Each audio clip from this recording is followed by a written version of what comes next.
There's an old criminal adage which goes, "Dead men tell no tales."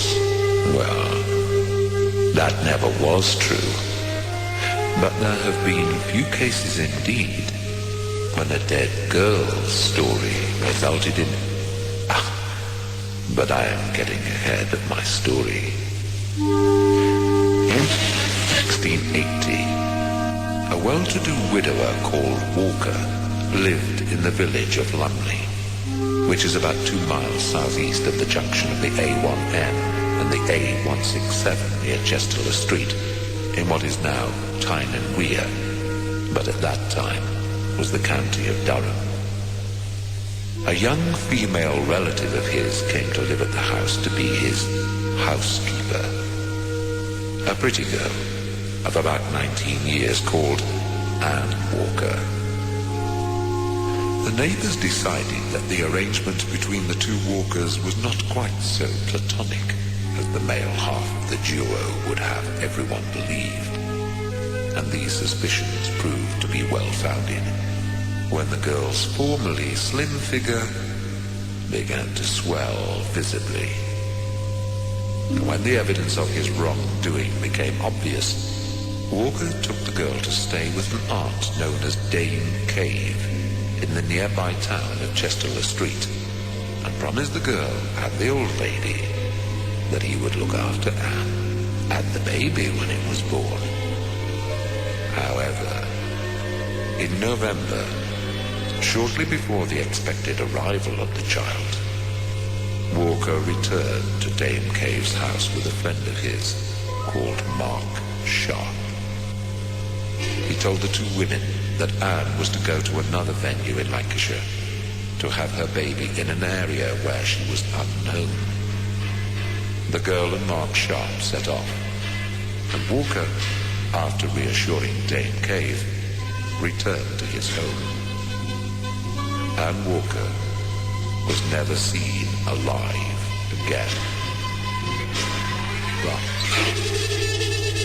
2 weeks later, a man called James Grahame, a miller who lived about 6 miles from Lumley, was working at his mill till after midnight.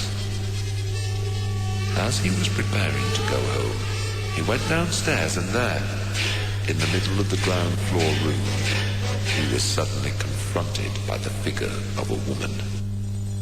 Her hair was disheveled and covered with blood, and in her head were 5 large wounds. Although he was terrified by the vision, Grahame managed to croak out the question as to what the figure wanted. The ghost told him that she was the spirit of Anne Walker, and went on to tell the dumbfounded Grahame how she had been murdered by Mark Sharpe on the orders of Walker.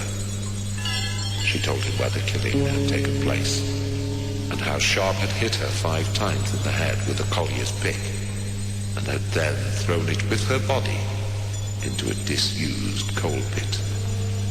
His boots and stockings had been soaked with blood, and so Sharpe had hidden them in a stream, and Anne told Grahame exactly where.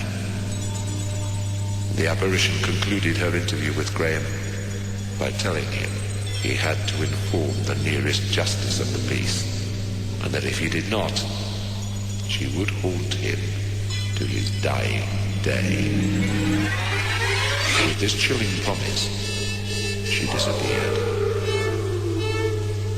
Grahame went home that night a very troubled man.